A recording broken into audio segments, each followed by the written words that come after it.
siap sedia mempengaruhi setiap sisi yang tidak menyenangkan. Terima kasih Tuhan, kami bersyukur hari ini Pak Yeremia menyampaikan firman sehingga berkati Bapak Yeremia melalui ini sehingga kami terus kuatkan hati, pikiran, rohani kami untuk tetap setia menjalankan. Dan kami serahkan waktu ini sepenuhnya Tuhan hari ini hanya di dalam tangan kuasa. Di dalam nama Tuhan kami Yesus Kristus kami bersyukur. Amin. Pak Pendeta Yeremia Romel dan kakaknya, itu sanes garwanipun juga kakaknya. Itu asli Mergosono, dados adik kandungipun Pak Pendeta Sayono.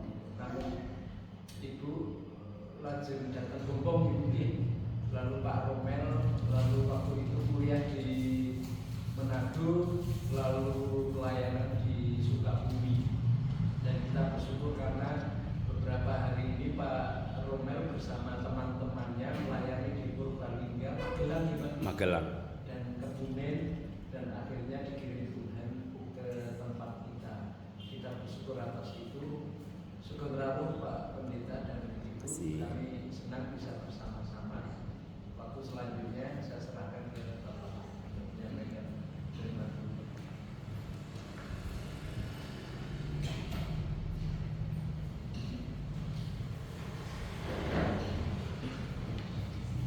Sugeng siang. Kalau udah siang ya, jadi sugeng siang ya. Ya. Terima kasih banyak untuk Pak Suko dan juga teman-teman yang sudah memberikan kesempatan bagi saya untuk melayani penyampaian firman Tuhan ya. Tadi sudah diperkenalkan, jadi sudah nggak asing lagi. Dan saya bersyukur mungkin setiap lebaran saya pasti lewat sini karena saya suka dengan pantai. Makanya itu saya pilih ditugaskan di sini, salah satunya katanya Wonodadi itu kan memang daerah wisata ya, jadi kita selalu lewat sini kalau ke pantai Menganti dan lain sebagainya ya. Dan oleh kemurahan Tuhan saya hari ini ada bersama dengan saudara-saudara di tempat ini. Ternyata di satu desa di Kecamatan Boyani ada komunitas anak-anak Tuhan yang luar biasa ya. Jadi meskipun di tengah-tengah mungkin yang mayoritas bukan seiman dengan kita, tapi kita percaya bahwa kita hadir di tengah-tengah desa ini karena Tuhan punya tujuan yang luar biasa buat kita ya. Mungkin demokrasi itu suara yang terbanyak itulah yang menang, tapi kalau sebagai iman kita tidak ditentukan oleh suara yang terbanyak ya. Karena kita punya Allah yang besar, Yesus Kristus yang mau mati buat saya dan saudara. Dia berkorban di atas kayu salib. Karena apa? Karena ingin semuanya bahwa saya dan saudara itu hidup diselamatkan oleh darah Tuhan Yesus Kristus. Bahwa ini kita baru merayakan, artinya menikmati komuni atau perjamuan kudus, yaitu kita mengenal Kristus dan kita menikmati perjamuan kudus dan anggur di mana darahnya tercurah buat kita, bahwa terlalu mahal darahnya tercurah buat saya dan saudara, buat kita semua yang tinggal di Wonodadi. Masih istimewanya orang-orang yang ada di Wonodadi, sehingga Tuhan itu mau berkorban buat kita semua. Apakah hebatnya kita sehingga kita itu sampai Yesus itu mau mengorbankan dirinya untuk orang-orang Wonodadi yang mungkin secara ukuran dunia kita itu gak ada apa-apanya, gak ada artinya ya, karena kita terbuat dari debu tanah ya, yang gak ada artinya, gak berharga. Bahkan mungkin dunia tidak melihat kita, bahkan para pejabat atau orang-orang tertinggi kita gak mandang kita. Tapi saudara-saudara yang kasih dalam Tuhan Yesus Kristus, Yesus itu datang untuk semua suku bangsa, Yesus datang untuk semua negara, Yesus datang untuk semua desa, dan termasuk desa Wonodadi. Dia datang ada di tempat ini untuk apa? Untuk menyelamatkan kita semua dari dosa. Karena saya percaya kita semua itu sudah jatuh dalam dosa. Adakah di sini ibu bapak yang tidak pernah berbuat dosa? Angkat tangan. Gak ada ya? Semua pasti telah berbuat dosa. Alkitab berkata dalam Roma 3 ayat 23, karena semua orang telah berbuat dosa dan telah kehilangan kemuliaan Allah. Artinya bahwa setiap manusia pasti sudah pernah berbuat dosa. Nah, kalau sudah punya dosa atau berbuat dosa, bisakah kita masuk dalam kerajaan surga? Tidak, karena di surga itu tidak ada dosa. Di sana adalah sukacita, dan di surga tidak ada air mata, tidak ada penderitaan. Di sana adalah kebahagiaan. Ya, karena kita sudah berdosa dan kita pengen masuk surga. Semua di sini pengen masuk surga? Siapa yang sudah yakin kalau nanti mati pasti masuk surga? Angkat tangannya. Semua sudah yakin? Atau pasti ragu-ragu? Wah, saya ini masih banyak dosa, nggak mungkin saya masuk surga. Nah, saudara-saudara itu kasih. Siapa yang pengen cepat masuk surga di sini?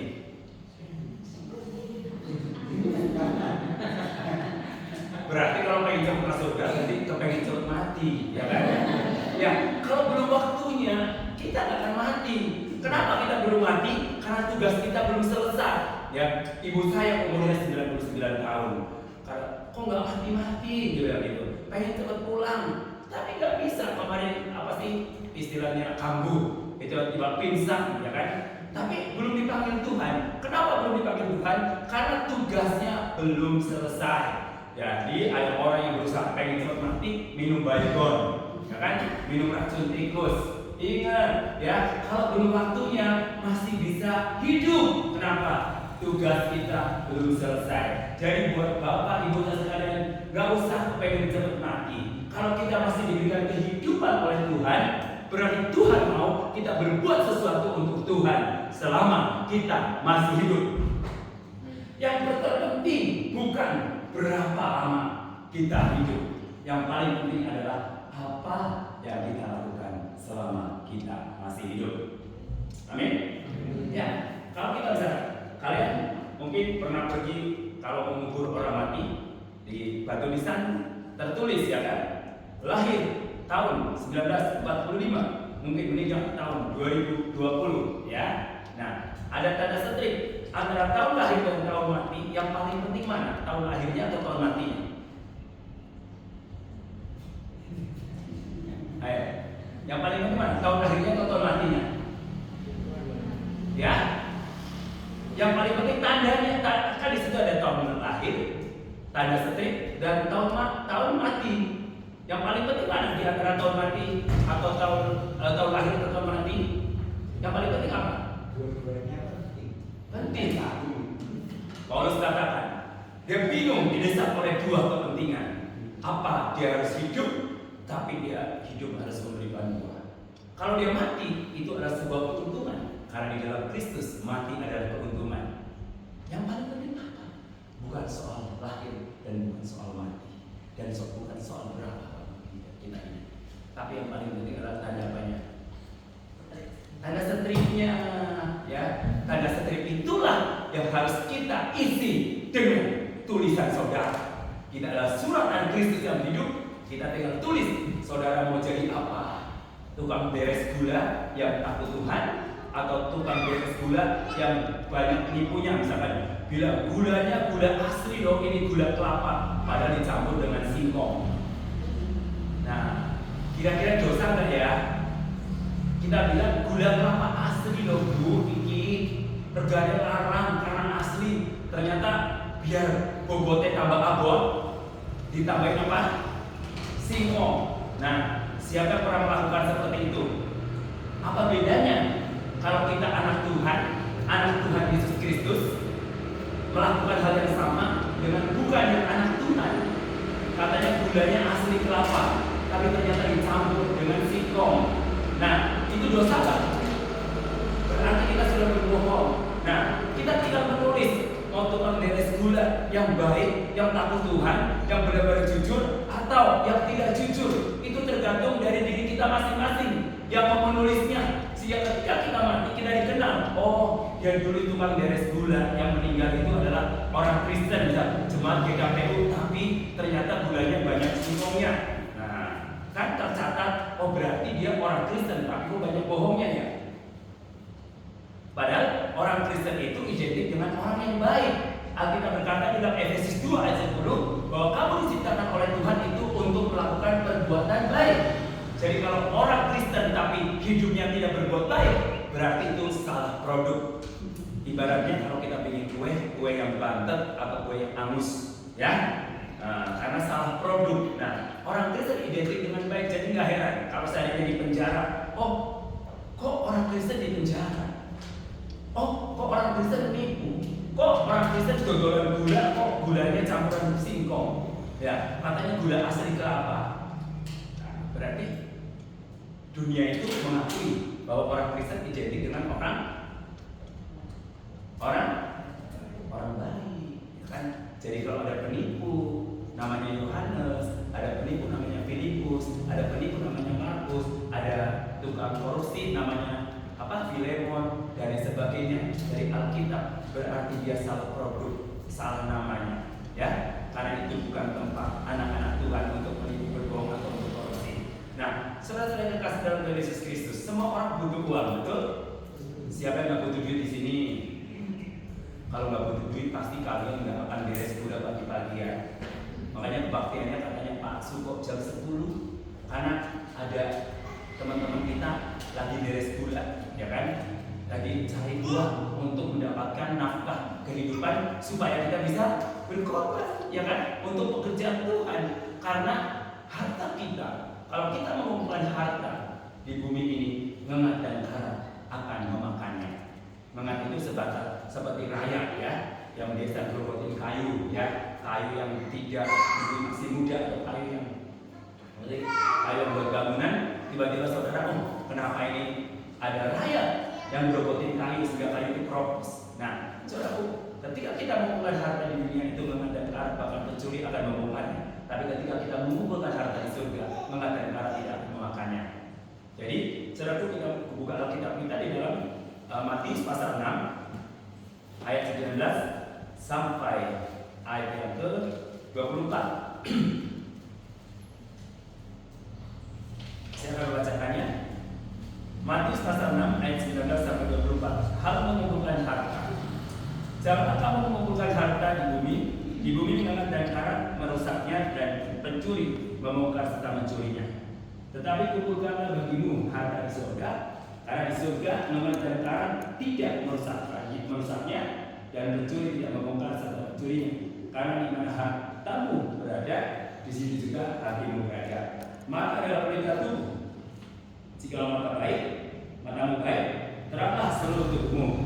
Jikalau matamu jahat, gelaplah seluruh tubuhmu. Jadi jika terang yang ada padamu gelap, betapa gelapnya kegelapan itu.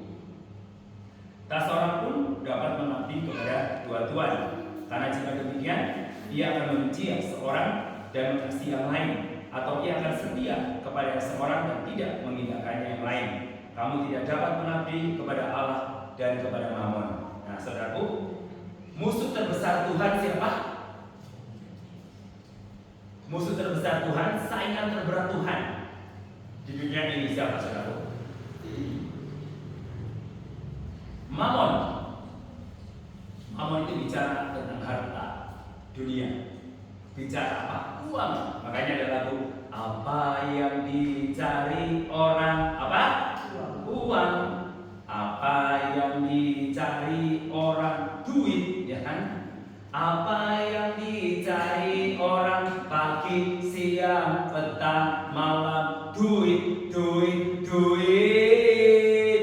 Bukan Tuhan Yesus, ya. Orang rela tidak tidur karena duit. Orang rela lembur karena duit. Coba kalau buat Tuhan Yesus rela lembur enggak?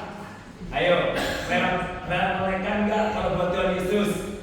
Kenapa orang seperti itu? Karena semua orang butuh duit, duit, duit. Bukan Tuhan Yesus. Orang rela naik ke pohon kelapa karena duit, ya kan? Orang rela turun ke laut karena duit. Karena semua orang butuh duit. Tapi ingat, duit itu bukan segala-galanya. Tapi kita butuh duit. Gereja ini gak berdiri kalau gak ada duit, ya kan? Tapi ingat, cinta duit adalah akar dari segala kejahatan. Tapi saudaraku ingat, meskipun kita butuh duit, tapi kita bukan cinta duit. Oleh sebab itu di hari Minggu ini, kenapa kita tinggalkan pekerjaannya untuk mencari Tuhan, bukan mencari duit? Karena kalau kita mencari duit terus-menerus, akhirnya kita cinta akan duit dan kita bisa melakukan apapun demi duit. Sehingga 3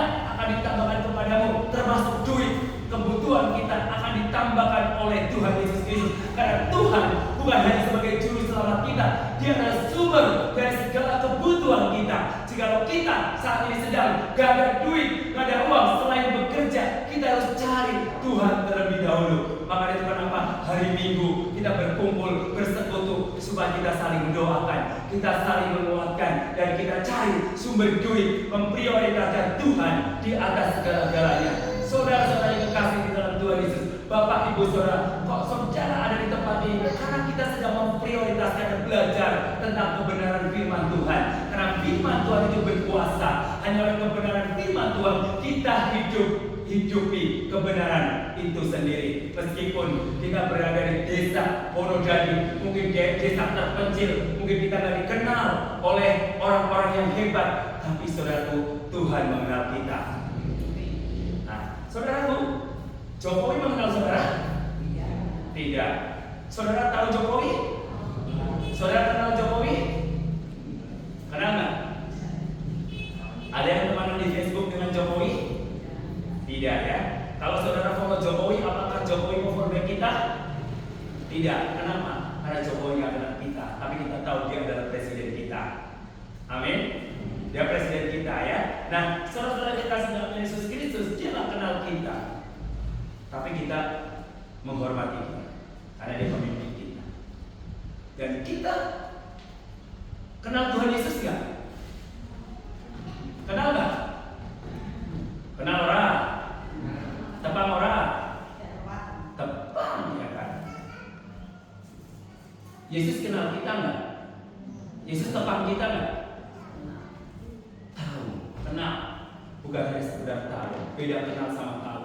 Kalau tahu, kita hanya sekedar tahu di televisi, ya kan? Oh, tahu Jokowi tapi kita nggak kenal Jokowi.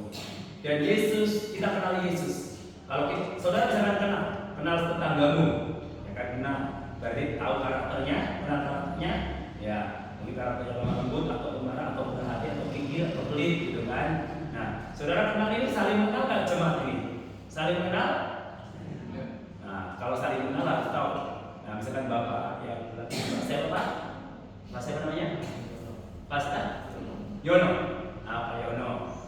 Pak siapa Pak? Pak Sagiman. Kenal Pak Yono? Nah, kenal karakternya Pak Yono nggak? Sedikit ya kan. Nah, tahu makanan kesukaan Pak Yono? Nggak paham banget ya. Berarti dia kenalnya baru ya 50% ya, belum 100% ya. Nah, kalau kenal berarti tahu karakternya ya kan, tahu makanan kesukaannya. Nah, jadi kenal tapi belum 50%, belum baru 50%. Nah, kalau kita kenal Tuhan Yesus, berarti harus kita mengenal 100% Tuhan Yesus. Siapa Tuhan kita yang sebenarnya? Dialah Tuhan Yesus. Dia punya karakter yang apa? Lemah lembut, rendah hati, tidak pemarah, ya kan? Mengasihi, ya. Jiwa-jiwa, meskipun Yesus di atas kayu salib sudah disalib oleh orang-orang pada ahli Taurat, oleh laskar-laskar Romawi, tapi pada waktu Yesus disalib, dia berdoa nggak untuk orang yang menyalibkan? Berdoa nggak? Sebelum dia mati, dia katakan apa? Ampunilah mereka, karena mereka tidak tahu apa yang mereka lakukan. Jadi Tuhan Yesus mengajarkan kepada kita untuk mengasihi semua orang, meskipun orang itu tidak mengasihi kita. Meskipun orang itu tidak sayang sama kita, meskipun tetangga kita tidak suka memberi kepada kita, tapi Tuhan mengajarkan kepada kita mengasihi semua orang, termasuk orang yang membenci kita. Kita sebagai orang Kristen, sebagai anak Tuhan, bisakah kita mendoakan orang yang sudah menyakiti hati kita? Bisa? Nah, kalau bisa berarti kamu cocok jadi murid Kristus. Kalau belum bisa, berarti kamu nggak beda jauh dengan orang-orang yang tidak mengenal Tuhan. Jadi kalau kita kenal Tuhan, berarti kenal karakternya Tuhan Yesus Kristus. Karakter Yesus adalah lemah lembut, murah hati, setia, dan rela berkorban, bahkan mengasihi musuh-musuh yang sudah menyakiti hati dia, bahkan yang menyalibkan dia. Maka itu ketika dia di kayu salib, sebelum mati dia berdoa, ampunilah mereka, karena mereka tidak tahu apa yang mereka lakukan. Bisakah saudara berdoa buat orang-orang di sekelilingmu yang menyakiti hatimu, tetangga yang memusuhimu karena saudara menjadi orang Kristen, yang membencimu? Bisakah saudara mengantarkan kue pada waktu Lebaran? Bisakah saudara mengantarkan makanan pada waktu saudara masak sesuatu kepada tetanggamu yang membencimu? Bisa nggak? Bisa nggak berdoa, mengasihi dan memberkati orang-orang yang membencimu? Bisa? Kalau belum bisa, jangan mengaku jadi orang Kristen. Kalau belum bisa, jangan mengaku jadi anak Tuhan. Karena Tuhan mengajarkan kita, berkatilah musuh kita, doakanlah musuh kita. Dunia mengajarkan gigi ganti, atau Taurat mengajarkan gigi ganti gigi, mata ganti mata. Kan dunia pada umumnya kalau kita punya musuh harus kita lawan, harus kita tonjok. Bagaimana kita bisa mendoakan orang yang telah menyakiti kita? Bagaimana kita bisa memberkati orang yang sudah melukai hati kita? Bagaimana kita mendoakan orang yang telah mencuri harta kekayaan kita? Itu mungkin sulit, tetapi ketika kita minta tuntunan Roh Kudus kepada Tuhan Yesus Kristus untuk minta pertolongan, memampukan kita, pasti kita bisa. Ketika kita ditampar pipi kiri, berikan, bener nih, bener apa bener? Saya mau tanya nih, kalau ditampar pipi kiri sama tetangga kita, berikan pipi kanan, bener gak? Bener gak? Hah? Oh, belum pernah ditampar. Ya. Ini artinya begini saudaraku, bahwa ketika kita dibenci, ketika dimusuhi oleh saudara kita tetap mengasihi dan merangkul kita. Maka ketika kita berbuat baik kepada orang yang melakukan kejahatan sama kita seperti menumpukan bara api di atas kepalanya. Ya, coba tetanggamu berbuat jahat, kita antarin ayam goreng, ya, ke tetangga kita. Tetanggamu berbuat jahat, kita antarin kue. Kira-kira malu gak tetangga kita? Kira-kira malu gak tetangga kita? Ya, saya mau cerita sedikit ya, kesaksian di pengalaman hidup. Saya waktu itu sekitar tahun berapa ya?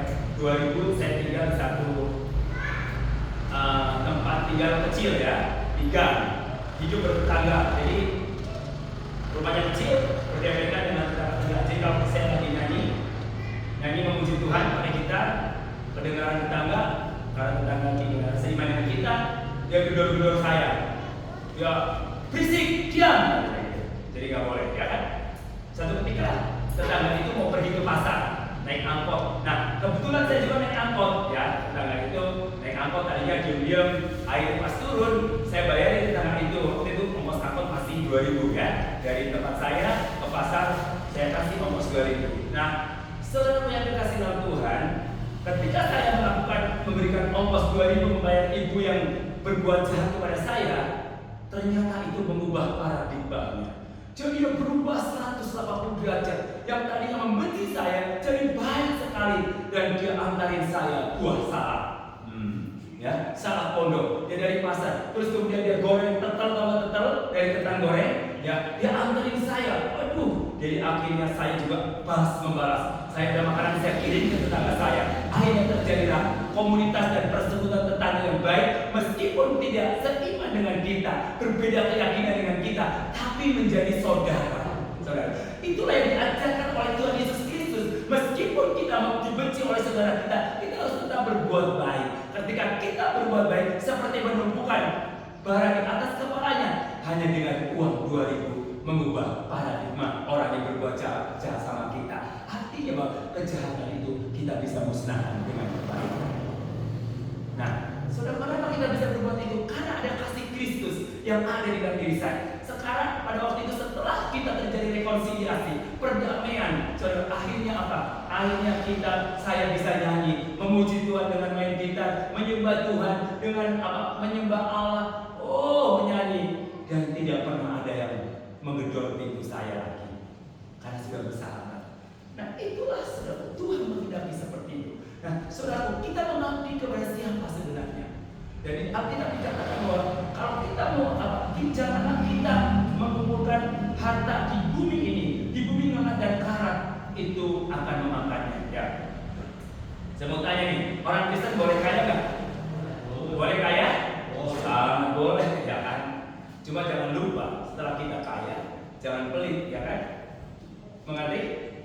Karena orang kikir tidak akan masuk dalam kerajaan surga. Kenapa orang kikir tidak akan masuk dalam kerajaan surga? Dosanya aja diminta nggak mau dikasih. Dosa apa? Yaitu dosa pelitnya itu loh. Ya? Makanya ketahuan kalau orang yang pelit meninggal, ibu, lihat aja. Pasti meninggalnya gini, genggam. Karena waktu bilang hartaku jangan diambil hartaku, ya kan? Karena saking pelitnya, ya. Wah, jangan-jangan nanti jemaat ada pesan. Nah, kalau aku meninggal tolong bukain tangannya ya. Soalnya nanti kalau teman-teman lihat aku berarti kayaknya orang pelit nih, katanya kalau nggak paham. Jadi tolong buka, ya kan? Tolong buka, ya kan? Nah, saudaraku, sama tahu kenapa orang itu pelit? Karena dia masih memikirkan bahwa harta yang dia miliki itu dipikir nanti akan dibawa pulang pada waktu mati. Pada waktu mati yang dibawa pulang apa? Cuma peti mati, ya kan? Kalau yang punya jas pakai jas, ya. Kalau yang punya batik pakai batik, ya kan? Cuma itu yang akan dibawa. Apakah jam tangan kita menyertai atau emas kiloan kita akan menyertai pada waktu kita mati? Tidak, nggak ada yang menyertai kita. Semua yang kau kumpulkan, uang yang ratusan juta yang kau tabungkan di bank, nggak akan menyertai. Ada satu keyakinan, dia buat emas-emasan, dia buat apa? Uang-uangan, ya kan, dari kertas. Katanya nanti bawa pinem kalau mati nanti butuh uang. Terus ada dikasih pembantu juga buat temen. Oh, ada dikasih TV-TVan, ya kan? Siapa tahu nanti bawa pinem itu nanti kalau mati pengen nonton TV, ya kan? Kami siaran telenovela, ya kan? Atau film Korea, ya kan? Saudara-saudara, di surga, di alam kubur udah nggak ada nonton TV, udah nggak perlu emas, udah nggak perlu duit, karena di sana nggak ada makan dan minum, di sana nggak ada pesta pora. Yang ada ketika kita sudah di Firdaus, hidup bersama, kekal bersama dengan Allah, memuji dan menyembah Allah. Makanya dari sekarang ini kita harus latihan memuji dan menyembah Allah, nyanyi buat Tuhan, ya kan? Dari tadi kan saudara nyanyi, ayo kita nyanyi buat Tuhan dengan segenap hati kita. Tapi ada yang tidur, segenap hati tapi tidur, ya kan? Ya, nyanyi buat Tuhan. Mendengarkan firman buat apa? Mendengarkan firman, nyanyi pujian, menyembah Tuhan itu datang dari kita untuk Tuhan. Firman Tuhan itu dari Tuhan untuk kita. Kadang-kadang orang Kristen suka egois, pengennya firman terus, tapi nggak mau memuji dan menyembah Allah. Padahal harus sama-sama balance. Kita harus menyembah Allah dan Tuhan berfirman buat kita. Masa firman Tuhan buat Tuhan? Enggak kan? Firman Tuhan buat siapa? Masa jeruk makan jeruk? Mungkin gak mau, ya kan? Firman Tuhan buat manusia, bukan buat Tuhan. Tuhan berfirman buat kita agar kita menjalankan kebenaran firman itu. Dan pujian dan penyembahan buat kita atau buat Tuhan? Dari siapa itu pujian penyembahan? Dari Tuhan atau dari kita? Dari kita. Makanya kalau kita memberikan pujian dan penyembahan harus dengan segenap hati kita. Jangan mulutnya menyembah Tuhan, tapi hati kita jauh dari Tuhan. Jangan kita lagi memuji Tuhan malah tertidur, ya, ngantuk. Justru kita harus sungguh-sungguh kepada Tuhan agar apa? Terjadi konektivitas, hubungan dengan Tuhan, intim dengan Tuhan melalui apa? Doa, pujian dan penyembahan. Menyembah Allah dengan apa? Mengagungkan Dia. Karena siapa lagi yang akan menyembah Tuhan kalau bukan kita manusia yang diciptakan oleh Tuhan? Apa yang kita lakukan untuk menyembah Tuhan? Menyembah Tuhan itu banyak, saudaraku. Menyembah Tuhan, marilah muliakan Tuhan dengan tubuh kita, dengan harta kita, apa yang kita punya. Ketika kita dengan tubuh kita menyembah Tuhan, hidup dalam kekudusan sebagai korban persembahan yang kudus, hidup dan kudus berkenan di hadapan Tuhan. Roma 12 ayat 1 dan 2, ya. Jangan kita menjadi serupa dengan dunia ini. Artinya saudara, ketika hidup kita sudah menjadi milik Tuhan, berarti kita harus merdeka di dalam Kristus dan tidak terikat lagi oleh kepentingan-kepentingan duniawi yang akan membinasakan kita. Maka dari itu Tuhan mengajarkan kita, jangan kamu mengumpulkan harta duniawi terus menerus, karena itu memang ada karat akan mencuri, akan membongkarnya. Tabunglah hartamu di BCA. Tahu BCA? Bank Sentral Allah. Bank Sentral Allah menabung buat pekerjaan Tuhan, memberi persembahan. Itu adalah saudara sedang menabung di BCA, Bank Sentral Allah. Dan kapan kita tua? Nah, itulah yang akan menyertai kita pada waktu kita mati adalah BCA itu. Tabungan kita, perbuatan baik kita, itu yang akan menyertai kita. Bukan apa? Harta kita yang kita simpan selama ini. Karena harta itu sifatnya tidak abadi. Yang menyertai orang Kristen, anak Tuhan, pada waktu kita mati adalah apa, saudaraku? Perbuatan baik, yaitu tanda string itu harus diisi dengan perbuatan baik. Kita sudah diselamatkan, kita sudah ditebus oleh darah Yesus, dan kita berbuat baik setelah kita diselamatkan. Tujuannya untuk apa? Untuk membangun, untuk menerima apa? Mahkota atau pahala. Nanti di surga, jangan sampai nanti di surga kita gak punya pahala, gak punya apa-apa. Itulah yang kita harus lakukan selama kita hidup. Bukan soal berapa lama kita hidup atau berapa lama kita menjadi orang Kristen, tetapi apa yang kau lakukan selama kita masih hidup dan apa yang kau lakukan selama kita menjadi anak Tuhan. Yang menyertai bukanlah emas yang berkilo-kilo ketika kita mati, bukanlah tanah yang baru kita songket, ya kan? Nyongkel tanah, ya kan? Berlomba-lomba nyongkel tanah karena tetangga nyongkel tanah, jadi kita pengen nyongkel tanah juga, ya kan? Kan supaya dianggap orang kita orang kaya, ya. Oh, kita orang kaya, wah berlomba-lomba pakai perhiasan, wah dia kalungnya segede jari, aku harus segede rel rantai kereta api, ya kan? Sampai udah beratan begini-begini, ya. Persembahannya 2.000, imbang nggak? Imbang nggak? Nah itu disebut orang pelit, kikir, ya. Apa yang kita beri? Itu dari Tuhan semua. Hanya titipan Tuhan. Ketika kita melakukan untuk pekerjaan Tuhan, jangan pernah berhitung-hitung dengan pekerjaan Tuhan. Jangan hanya orang kaya yang akan memberikan korban persembahan atau membantu pekerjaan. Bukan, saudaraku, ingat janda di Sarfat. Janda di Sarfat pada waktu dia nggak punya apa-apa, hanya punya minyak setetes dan tepung segenggam yang pada waktu Elia datang untuk memintanya supaya dibuatkan roti. Tapi janda di Sarfat bilang, aduh saya ini punya tepung segenggam dan setetes minyak hanya untuk anak saya nanti makan roti, dan kemudian setelah itu saya tidak punya apa-apa dan kemudian aku akan mati. Elia terus menerus meminta roti. Sebenarnya bukan masalah Elia kelaparan beneran, tapi mungkin Tuhan izinkan Elia untuk menguji janda di Sarfat itu dengan segala kekurangannya. Apakah dia berani memberikan korban kepada Elia, seorang utusan Tuhan? Akhirnya janda di Sarfat itu memenuhi permintaan Elia dengan mungkin rasa kesel atau rasa sakit hati atau sakit seperti seorang melahirkan. Karena apa?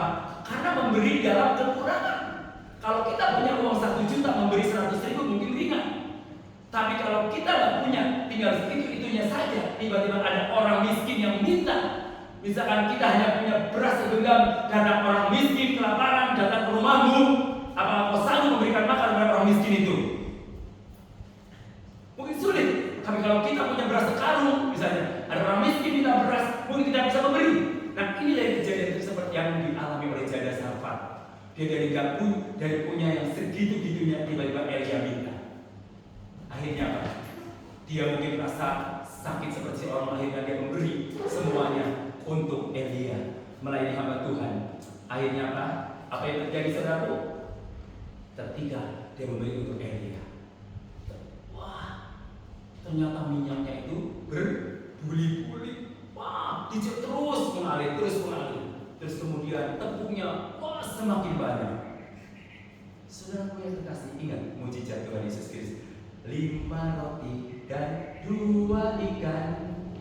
Terus Tuhan Yesus yang membagikan, dimakan 5.000 orang, sisa 12 ranjang. Nah, bayangin. Jadi Tuhan Yesus itu perhitungan matematikanya nggak masuk akal. Makanya ujian matematikanya nilainya D, ya. Kenapa, saudara? 5 ditambah 2 dibagi 5.000 sama dengan 12 bakul. Coba hitung pakai kalkulator. Nah, ya, Ibu Suko coba hitung pakai kalkulator. Ketemu nggak, Bu? Nggak ketemu. Itulah matematika Tuhan Yesus. Tapi Tuhan Yesus nilai kimianya dapat A plus. Kenapa? Bisa mengubah air menjadi anggur. Pada waktu pernikahan di Kana, nggak ada kehabisan anggur. Tiba-tiba Yesus cek, sini, suruh bawa itu air. Dicedok sekarang. kok rasanya jadi anggur ya. Nah, makanya nilai kimianya A+, saudaraku, bisa mengubah air menjadi anggur. Coba dosen terpinter pun di mungkin lulusan perguruan tinggi terkenal juga nggak bisa ya mengubah air menjadi anggur. Hanya siapa? Tuhan Yesus. Nah, terus kemudian nilai renangnya dapat berapa? A+, saudaraku. Disuruh berenang malah berjalan di atas air. Ada nggak yang bisa jalan di atas air selama ini? Nggak ada. Hanya Tuhan Yesus Kristus. Waktu itu Petrus disuruh jalan di atas air, khawatir airnya jatuh, saudaraku. Nah, saya mau katakan begini, hal yang mustahil bagi manusia, bagi Tuhan tidak ada yang mustahil. Itulah kehebatan Tuhan Yesus Kristus, saudaraku. Kadang-kadang matematika itu nggak masuk akal. Ketika kita memberi banyak, ketika kita orang yang memberikan hartanya banyak, malah bukan semakin berkekurangan, maka semakin berkelimpahan. Aneh, kan semakin kita keluar banyak. Kalau hukum ekonomi kan mengeluarkan sedikit-sedikitnya mendapatkan hasil yang sebesar-besarnya, mengeluarkan sebesar-besarnya menghasilkan yang sebesarnya juga. Tapi kalau hukum prinsip Alkitab beda. Diberikan ekonomi, semakin memberi banyak, justru tidak berkekurangan. Itulah bedanya matematikanya Tuhan Yesus dengan matematika ilmu matematika. 1 ditambah 1 sama dengan 2. 2 dibagi 2 sama dengan 1. Tapi kalau Yesus beda. 5 dibagi 5 ditambah 2 dibagi 5.000 sama dengan 12 tahun. Ada yang ngomong gini, iya waktu itu kan nggak ada orang Manado sama orang Batak. Coba kalau pada waktu dulu ada orang Manado, orang Batak atau orang Jawa, pulang pasti pada bungkus, ya. Sehingga yang lain nggak kebagi ya. Pulang pesta kan biasa bukan, oh ini ada lebih, ini ada lebih. Kita bungkus mie-nya, bungkus kacang tolongnya, bungkus gorengannya, ya kan? Coba kalau zaman sekarang kayak nggak sisa deh, karena semua udah bawa pulang gitu kan. Ya ini cok aja ya. Tapi saudaraku, bahwa matematika Tuhan Yesus Kristus itu menggambarkan bahwa apa yang tidak mungkin jadi bagi manusia, bagi Tuhan selalu mungkin. Maka dari saudaraku jangan takut dimanapun saudara ditempatkan, mau di Worodadi, di desa terpencil, mau di kota besar sama aja. Ketika kita menghadirkan Tuhan Yesus, pasti ada mujizat-mujizat yang terjadi. Ketika kita tidak sanggup melakukan apa-apa, Tuhan pasti memberikan kesanggupan kepada kita. Tadi kalau sebuah cerita, ini dulunya bukit katanya. Ayo kita berusaha untuk itu, padahal nggak ada uang untuk bangun, nggak cerita kemana-mana. Tapi Tuhan mendengarkan dan tahu. Yang penting iman itu harus disertai dengan tindakan. Ya, saya akan tutup dengan kesaksian saya waktu membangun panti asuhan. Tahun 2003 Tuhan kasih visi saya buka panti asuhan. Saya hanya punya uang 200.000. Saya kumpulkan teman-teman yang sevisi untuk buka yayasan. Karena kan kalau dalam badan hukum harus ada pengurusnya. Nah, saudaraku, awal mula saya kontrak dikasih pinjam sama teman saya 20 juta untuk mengontrak tempat itu. Dan kami nggak punya apa-apa. Tapi 6 tahun kemudian kami punya saldo 160 juta waktu itu ya. Dan akhirnya saya berdoa sama Tuhan supaya bisa punya tempat di kota. Waktu itu di kota saya cari tempat, akhirnya dapatlah tempat 1000 meter. Waktu itu harganya 160 juta. Nah, saudaraku, 260 juta, 1000 meter, dan kami punya uang 160. Saya bilang sama Pak Haji, tolong minta tanda tangan dulu kelilingnya bahwa setuju dengan panti asuhan Kristen di situ. Setelah tanda tangan bahwa boleh berdiri panti asuhan Kristen di situ, baru saya kasih DP Pak Haji. Terus Pak Haji bilang, saya kasih tempo 3 bulan ya setelah DP. Nah, 3 bulan itu perlu lagi 100 juta. Tapi kami nggak cerita kemana-mana ya, seperti Pak Suko bilang. Karena nggak cerita. Tapi hati saya berdoa sama Tuhan. Tuhan, saya percaya Engkau yang menyuruh, pasti Engkau yang bertanggung jawab atas semuanya itu. Dan saya ingat 5 roti dan 2 ikan dibagi 5.000, itu sisa 12 bakul. Saya hanya punya uang, ya saya punya uang segini Tuhan. Dan kami butuh uang 100 juta lagi untuk melunasi hutang kepada Pak Haji. Pak Haji bilang nanti 3 bulan ya katanya. Terus teman-teman bilang, ayo kita harus kreditkan di bank sertifikatnya. Saya bilang nanti yang cicil siapa? Karena kita nggak punya usaha, ya kan? Kalau kita kredit juga kan harus ada usaha, ya tidak ada menghasilkan. Ini kan yayasan panti asuhan. Saya bilang sama mereka, udah kita percaya sama Tuhan. Tuhan pasti bertanggung jawab atas semuanya ini. Karena ini pekerjaan Tuhan. Tidak ada satu pun yang bisa menghalang-halanginya. Nah, saya pulang dari Gombong waktu itu nyetir ke mau pulang H-2 harus melunasi tiba-tiba saya ditelepon sama salah seorang anak Tuhan bahwa saya dengar panti asuhan Bapak lagi butuh tempat. Oh iya, betul sekali. Dan saya akan menyumbang, katanya waktu itu dia mau menyumbang sekitar 200 juta kalau di tahun 2008 ya, 200 juta katanya. Terus saya bilang tahap pertama katanya 100 juta ya, saya akan transfer. Saya bingung, Bapak tahu dari mana? Dari mulut ke mulut, katanya orang yang cerita. Jadi Tuhan bisa pakai siapa saja untuk menceritakan tanpa saya harus bercerita. Karena kalau saya nanti bercerita kan seolah saya butuh bantuan, ya kan? Kalau memang benar-benar butuh, tapi kan malu nanti dia saya pengemis, ya kan? Tapi saya hanya serahkan kepada Tuhan. Tuhan tahu apa yang kita butuhkan. Saudara, akhirnya saya tiba-tiba ditransfer 100 juta itu, saya pulang masuk kasih kabar, hanya saya lunasin tanah itu, dan akhirnya saya notaris dan sisa waktu itu saldo itu hitung ada 30 juta. Dari 30 juta kami mau bangun, waktu itu anggarannya 1,2 miliar. Saya kaget, 1,2 miliar dari mana ini? Terus saya ingat, sampai orang-orang menertawakan saya. 1,2 gaya banget panti asuhan, bangunnya 1,2 miliar kayak konglomerat aja. Nah, saya bilang, Tuhan, masa sih buat pekerjaan 1,2 miliar kayak terlalu berat buat terlalu kecil lah. Tuhan yang punya dunia ini, Tuhan yang punya gunung mas 7 gunung mas di Papua, Tuhan yang punya Wonodardi, Tuhan yang punya lautan, ya kan? Semua Tuhan punya. Masa hanya bangun untuk 1,2 miliar, masa Tuhan nggak sanggup? Saya hanya bilang, Tuhan pasti mampukan, Tuhan pasti cukupkan. Saya berdoa sama Tuhan, Tuhan, saya mau bangun tempat ini 1 tahun supaya bisa membangun tempat ini. Apa yang terjadi, saudara?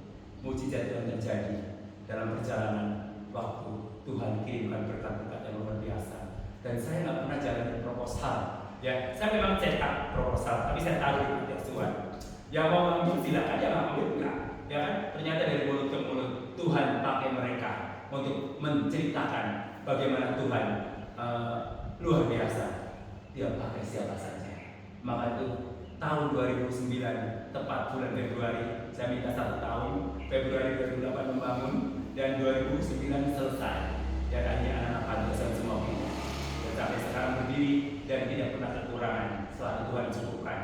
Dan luar biasa lah kalau kita bekerja di ladang Tuhan, gak usah takut. Yaitulah prinsip matematika Tuhan Yesus, 5 ditambah 2 dibagi 5.000 sama dengan 12 tahun. Mungkin kadang-kadang saudara tidak ada apa-apa, tapi ingat ada mujizat Tuhan yang akan terjadi. Ketika saudara berserah sepenuhnya kepada Yesus sebagai Tuhan dan Juru Selamat kita, Dia bukan hanya menyelamatkan kita, tapi Dia juga bertanggung jawab atas kebutuhan kita. Yang penting kita jangan menjadi orang yang malas bekerja. Kalau kita malas bekerja, tidak akan diberkati. Tapi kalau kita rajin bekerja dan utamakan Tuhan, prioritaskan Tuhan, pasti Tuhan akan berkati kita. Maka dari saudaraku, kalau kita mengabdi, jangan dua hati kita, jangan berdua hati kepada uang dan kepada Tuhan. Saingan terberat Tuhan adalah uang, mamon, harta. Banyak orang yang tinggalkan harta, banyak orang yang tinggalkan Tuhan karena harta, banyak orang yang tidak bersekutu dengan Tuhan karena harta. Ingat saudaraku, makanya banyak orang yang tidak percaya Yesus karena takut gak kebagian warisan. Jadi saingan Tuhan terberat bukan bebek gombel, bukan setan, bukan. Setan mah terlalu kecil buat kita untuk hancurkan. Hanya dalam nama Yesus Kristus setan udah lari. Tapi ini mamon, uang yang ini yang menjadi saingan terberat Tuhan. Ya kadang-kadang orang rela tinggalkan Tuhan karena uang, betul nggak? Orang rela nggak datang ibadah hari ini karena uang. Loh, Bapak kemana? Kok nggak datang ibadah? Oh masih di pohon kelapa sana, lagi naik deres misalkan.